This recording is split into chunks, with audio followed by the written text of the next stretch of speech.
আসসালামু আলাইকুম আমার প্রিয় সম্মানিত মুসলিম ভাই ও বোনেরা। আজ হালিমা শাবানের 15তম রাতের আরও কিছু উপকারিতা ব্যাখ্যা করবেন। আসসালামু আলাইকুম আমার প্রিয় সম্মানিত মুসলিম ভাই ও বোনেরা। আজ আমি শাবানের কিছু ফজিলত নিয়ে আলোচনা করব। শাবানের 15তম রাত, যা অনেক মুসলমান লাইলাতুল বারাআত বা ক্ষমার রাত নামে পরিচিত, ইসলামে একটি অত্যন্ত বিশেষ এবং বরকতময় রাত। অনেক মুসলমান বিশ্বাস করে যে এই রাতে আল্লাহ তার সৃষ্টির প্রতি মহান করুণা প্রদর্শন করেন এবং যারা আন্তরিকভাবে অনুতপ্ত হন এবং তার সাহায্য প্রার্থনা করেন তাদের জন্য ক্ষমার দরজা প্রশস্ত করেন।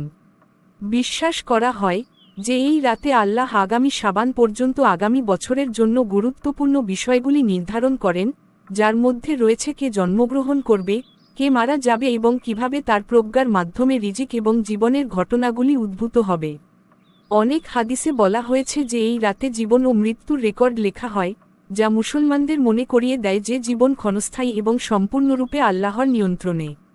এটাও বিশ্বাস করা হয় যে এই বরকতময় রাতে আল্লাহ তার মহিমার সাথে মানানসিভাবে সর্বনিম্ন আকাশে নেমে আসেন এবং তার বান্দাদের কাছে প্রার্থনা করেন, যারা ক্ষমা প্রার্থনা করছে যাতে তিনি তাদের ক্ষমা করেন, যারা রহমত প্রার্থনা করছে যাতে তিনি তা দেন এবং যারা অভাবগ্রস্ত যাতে তিনি তাদের সাহায্য করেন।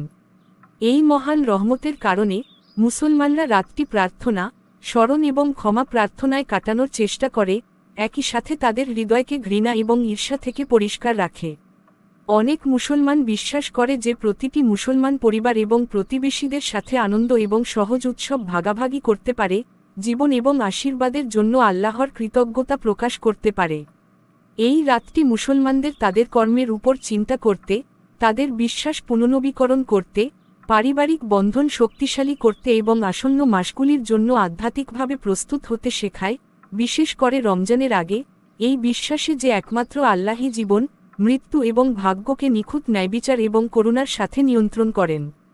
সবাইকে অনেক ধন্যবাদ। আল্লাহ সকলের মঙ্গল করুন। অনেক ধন্যবাদ।